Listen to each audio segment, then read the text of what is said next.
के साथ तो ऐसा हो गया कि भई गति सांप छछुंदर केरी, यानी कि सांप छछुंदर वाला हाल। अचानक से गाजा से भागना पड़ा संयुक्त राष्ट्र संघ के डायरेक्टर को। जिस फिलिस्तीन के लिए इतना ज्यादा सपोर्ट में उतरता है और इतना ज्यादा सहायता मुहैया कराया जाता है, वहाँ से भागने की नौबत आ गई। आखिर ऐसा क्या हुआ? तो वहीं दूसरी तरफ ऊपर आसमान में अमेरिका और नीचे पानी में ब्रिटेन चीन को घेरने के लिए निकल पड़े हैं। यूके की नौसेना चीन में जहां घुस गई है, तो वहीं F-35 भी तैनात हो गए हैं। चीन की पूरी घेराबंदी शुरू हो चुकी है। क्या इस घेराबंदी में अब भारत भी आएगा? मचा है बड़ा बवाल। तो वहीं अमेरिकी कमांडर को क्यों बहुत गुस्सा आया चीन के ऊपर, इसके अलावा बहुत कुछ आइए जानते हैं इन खबरों को विस्तार से। यूएन की एजेंसी ने गाजा में भेजा हुआ था अपने एक डायरेक्टर को, लेकिन उस डायरेक्टर को गाजा से भागना पड़ा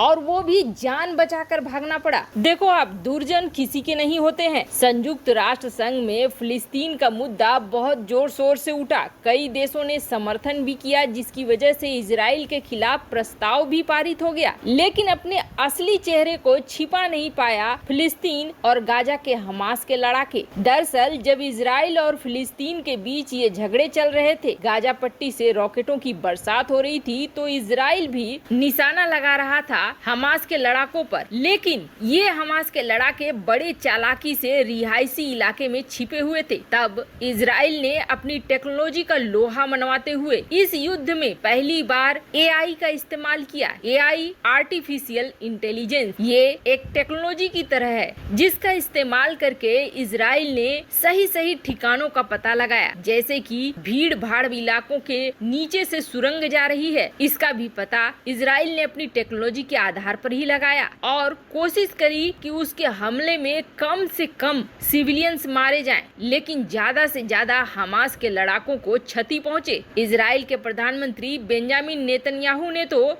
दुनिया भर के राजदूतों को बुलाकर और राजनयिकों को बुलाकर इस चीज को दिखलाया भी कि किस तरीके से सिविलियन इलाकों पर भी इजराइल ने अगर हमले करे जवाब दिया तो बिल्कुल सटीक निशाने पर दिया, ताकि कोई भी सिविलियन हताहत न हो। अब यही मुद्दा काल बन गया संयुक्त राष्ट्र संघ के डायरेक्टर के लिए। दरअसल संयुक्त राष्ट्र संघ ने अपनी एक टीम भेजी है गाजा, जिसमें मैथ्यूस नाम के डायरेक्टर शामिल थे। अब इन्होंने एक बयान दिया वहां जाने के बाद, देखने के बाद, चीजों को गाजा के लोगों को मदद प्रदान करने के बाद, कि गाजा में जो भी हमले करे हैं इजराइल ने बिल्कुल सटीक तरीके से करे हैं। कोशिश करा है कि सिविलियन को कम से कम क्षति हो। बस उन्होंने इसी बात को लेकर ये कह दिया कि 11 दिन की लड़ाई में जिस तरीके से इजराइल ने एयर स्ट्राइक करा, मैं मिलिट्री एक्सपर्ट तो नहीं हूँ, लेकिन मुझे ऐसा लगता है कि इजराइल ने बहुत सटीक तरीके से टारगेट लगाया था। 2014 में जो लड़ाई हुई थी, उससे इस बार की लड़ाई में सिविलियंस को निशाने पे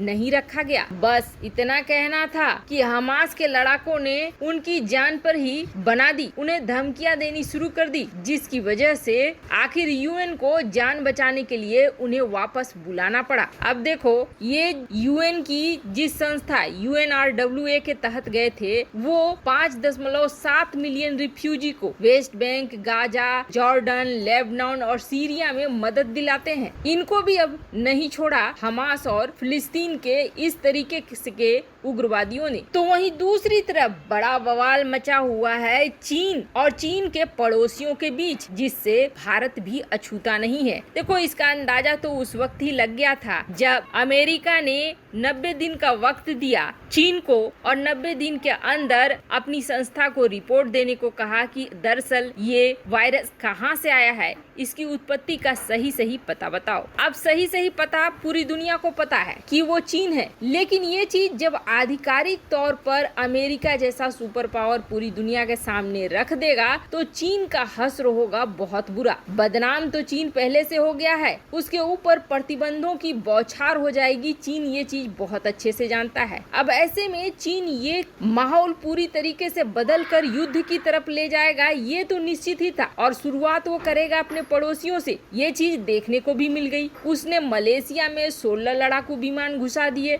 जब प्रश्न पूछा गया तो उन्होंने ये कहा ये तो हमारा रोज का काम है, यहाँ पर तो हम ट्रेनिंग करते हैं, हम तो एक्सरसाइज करते हैं, ये इलाका तो हमारा है। और ताइवान को तो वैसे ही वो अपने बाप का माल समझता है, उसके एयर स्पेस पर तो ऐਵੇਂ ही घूमते फिरते घुस जाता है और फिलीपींस के द्वीपों पर कब्जा जमाए बैठा हुआ है। ये सब कुछ वो इसलिए कर रहा है ताकि उसके पड़ोसी एकजुट न हो जाएं। और ऐसा ही खतरा भारत के साथ भी मंडरा रहा है। लेकिन ऐसा नहीं है कि अब विकसित देश चीन को छोड़ने के मूड में है, खास करके अमेरिका और अमेरिका के सहयोगी तो बिल्कुल भी नहीं। यहाँ तक कि अमेरिकी कमांडर भी अब खुलेआम तौर पर चीन के ऊपर अपना गुस्सा जाहिर कर रहे हैं। अमेरिका के पैसिफिक एयरफोर्स के कमांडर इन्होंने पत्रकारों से बात करते हुए ये कहा कि ये जो दक्षिण और पूर्व चीन सागर है, यहाँ पर हम जितने भी पड़ोसी हैं चीन के, उसके साथ मिलकर एक एग्रीमेंट बनाने की कोशिश कर रहे हैं ताकि हम सारे देश मिलकर इस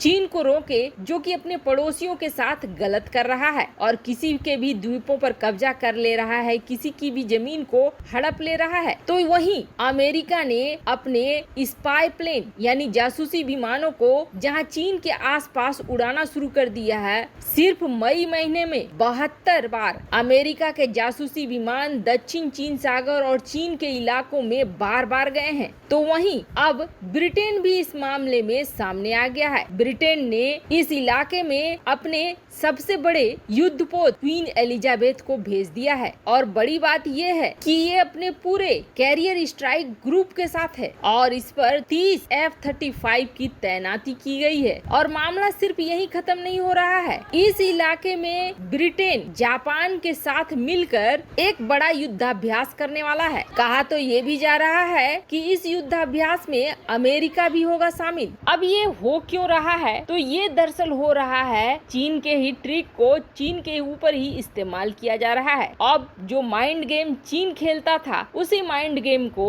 अमेरिका और अमेरिका के सहयोगी खेल रहे हैं। अगर बात बढ़ जाती है और लड़ाई का मुद्दा आ जाता है तो जाहिर तौर पर ये देश अब लड़ने को भी तैयार हैं। अब बात ये आ रही है कि जिस तरीके से यूएस कमांडर ने कहा कि वो चीन के पड़ोसियों के साथ एग्रीमेंट बना रहे हैं ताकि एक दूसरे की मदद ले सके। एक दूसरे की मदद लेने का मतलब है एयरबेस और नेवल बेस का इस्तेमाल करना। वैसे तो भारत के साथ पहले ही लेमोआ कामकासा बे का एग्रीमेंट साइन हो चुका है। ऐसे में संभवतः अगर लड़ाई छिड़ती है तो भारत भी इसमें शामिल होगा। वैसे आपको क्या लगता है, क्या भारत को इस तरह की लड़ाई में शामिल होना चाहिए? कमेंट कर अपनी राय जरूर बताएं। जल्द मिलते हैं अगले वीडियो में नई खबर के साथ।